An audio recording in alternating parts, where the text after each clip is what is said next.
farmer, friend, singer-songwriter, Lyal Strickland. And that's farmer, friend, and jack of all trades, Chris Horn.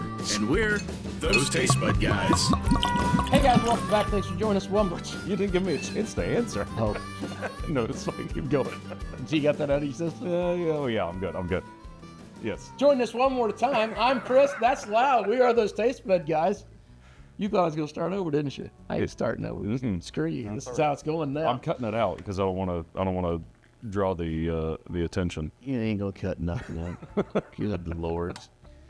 Guys, we appreciate you joining. If this is your first time, please know, hey, we're just two dudes that like to get together and drink. We talk about what we drink a little bit, share our opinions about it. Well, not really opinions so much, maybe a little bit, but mostly just about some ideas of what we think it tastes like and some approaches to it.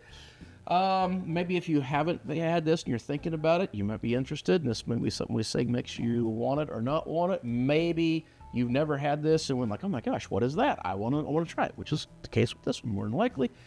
Maybe this is not your first time to the show and you know exactly what to expect and you're going to skip ahead to 6 minutes when we actually get to doing something. Whatever, guys. Otherwise, we got our friends over here at James Gin. They have been kind enough to give us several bottles over the last year or so, which we've got episodes of those up. Maybe I put one up here. Maybe I didn't. I don't know. We'll see. We very much appreciate them. We'd appreciate it if you guys went and seek them out. Absolutely love their product. We hope you will too. You should go ask for them in your local store and get them around because it's really freaking good. They are gin. wild. Makes phenomenal gin and tonics for sure. Also, there's QR code right over there. If you want to help us out directly, you can follow that link and throw a couple bucks our way. Yeah. All right. We are still on our sotol kick from Oro de Coyame. Just Pretty close. damn it. Coyame. Man, I took French in high school and it was a mistake. We don't do nearly enough champagne on the show to utilize that. I think we've never done this. But we are working with their Anejo expression this time around. One thing we forgot to mention about this sits at 43%. Did the other one? Yes, I think they're all at 43%. If you're new to sotol, And you probably are. it's insane. I like to bring it up when I'm around really snotty people who talk too much about mezcal, because while I love mezcal, I really dislike mezcal snobs. They're annoying. He wants to be the most hipster person there. Of course, yeah. I mean, that's the whole thing, right? So why do you think I'm a musician? Makes sense. But same deal. 18 to 22 years for these plants to mature before harvesting. Have to be harvested wildly. All that fun jazz. Traditionally distilled. Not a cousin to tequila, but it's a Mexican spirit that has not gotten nearly enough. It's an Arkansas cousin. Yeah. That's good. That's a good way to put it. Just means, whatever that means. This is Anejo, which means it's rested for at least 24 months. No, 12 months. 24? No, but Anejo doesn't. Anejo means it's rested for at least 12 months. Well, that's true. Yeah, you're right. This one, is 24 months. yes, that's just right. So, Yeah, because it's you're 1 to 3 years. 3 years goes to extra. Yeah. Anyway. and then I believe they said these was all aged in red oak, right?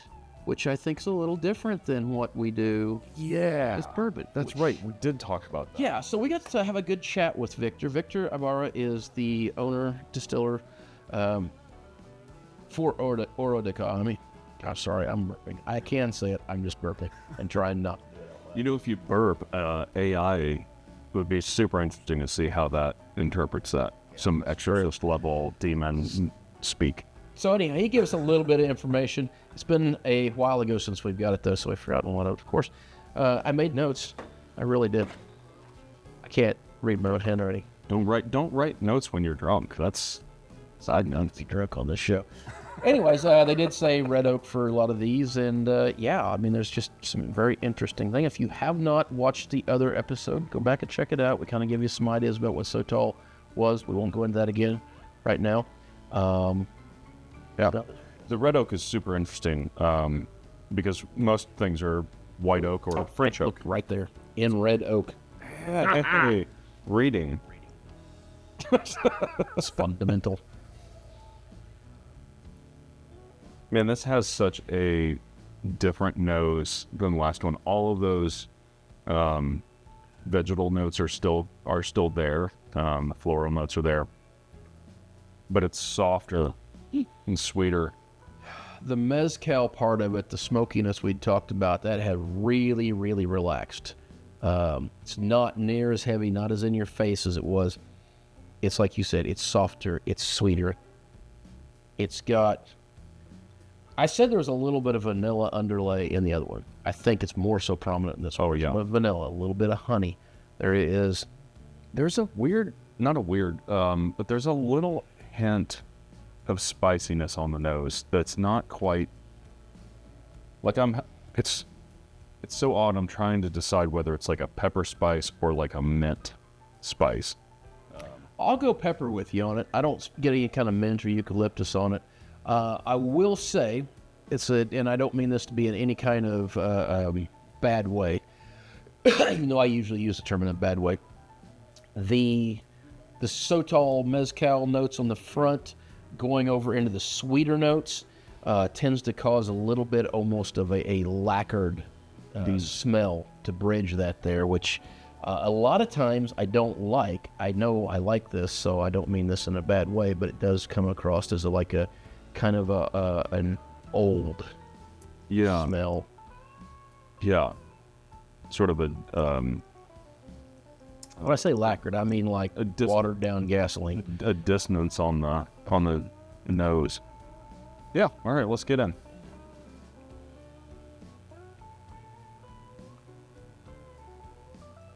Oh my God. Smith.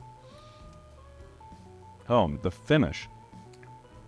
It is like milk and honey.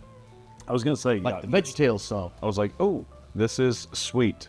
This is sweeter than the nose. But then the finish grounds up. I have got to change my mind. Now, I think it is absolutely eucalyptus and menthol and minty notes that I said that wasn't... On the very thin, very, yeah, like I just had a breath mint. Yeah. That kind of level of, oh, that's interesting. Yeah, that's something I feel like. We've tasted this one time before. When we did the interview with Victor, we had tastings of this, but I don't remember much about it. We clearly didn't have much. We just had a little sip. Yeah. What a freaking... That's what's coming out of my mouth right now. I believe is called "Sir, please step out of the vehicle. I'm going to need to ask you a few questions, run some tests." So I'll say this: the vanilla and honey notes that we got on the nose absolutely shine through on the palate. Yeah, and it's kind of odd because I thought that those nice oily coating way. Yeah, I thought that those sweet notes were gonna dissipate because there's a first wave of it, which I think is mostly vanilla, and then that second chapter, the strong honey note. So I say honey. Honey agave. I know it's not an agave plant, but right. I feel weird saying honey for anything coming out of Mexico, but I guess they got Mexican honey down there, surely, right? I mean, where do you think the killer bees come from? Let's see what they say. Well, look, I'm going to throw one more tasting note there before you read the whole thing to me. Yeah. This is only going to probably mean something to you specifically. Oh, okay.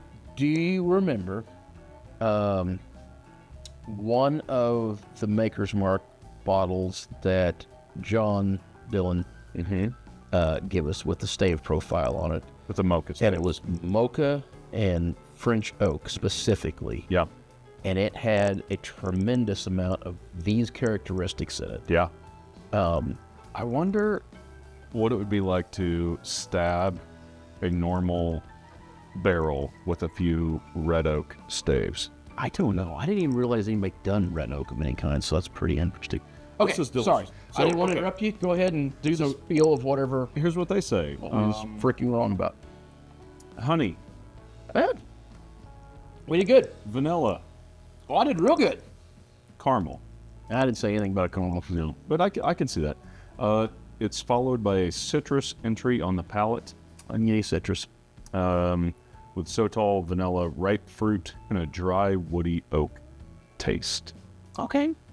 I mean, I guess we probably just hit the in-your-face stuff. I'm sure if you sat here and thought about it for a while, you might come up with more. But Well, that after effect we kind of describe as like always tend to go towards eucalyptus and mint kind of flavors.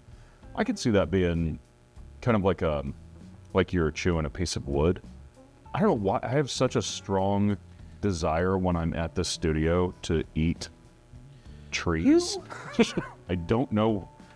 I just want. Who do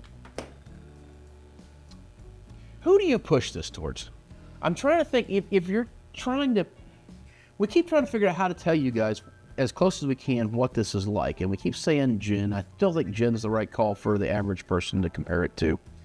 I'm going to say that this is something, especially. Who likes this? Is it just a gin drinker? No, not the añejo version. No, this is a. Okay. This is anyone who likes a smooth whiskey. Okay. A Highland Scotch, I think. Tequila, you think? Only tequila if you're into like Barrel-aged and reposado above, mezcal. but at least maybe repos. But añejo, if you like añejo tequilas, specifically, I'm just gonna say it right now. Like if you like Herradura, Okay. then this I think is right up your alley. I particularly don't like Herradura, but So you don't like this? no, I love this. But I think that So you love Herradura? no, it's there's some weird. I don't know why you made that analogy. Well, there's some sour notes in Herradura that I feel like you kind of like skate. So every time I think about cussing, which is rarely because I usually just let them fly, I think about all those little buttons I have to click on YouTube of like, was there an F-bomb in this? So I click that. You say that's not. But I only asked if you did it in like the first 5 seconds or the intro or something. Yeah. Which we don't usually. Here's where I think I'm kind of landing. The next time someone comes in and they say they like something like a honey-flavored whiskey or really any kind of flavored whiskey, this has some nice floral notes. We talk about the honey and the vanilla. I mean, it's not just pure honey and vanilla like a flavored whiskey is, but it has those components in there. It has that little bitty smokiness over the top, but it also doesn't have a ridiculous burn Yes. and afterwards or anything like that, which I think a lot of people, when they go after them flavored drinks, they don't enjoy that burn. And I think this might be... I will say, too, that like I think that this is solidly... I know you can make some great cocktails with sotol. We have not gone down that road yet. We want a to. sotol sour, egg whiteness. Oh, this is cool.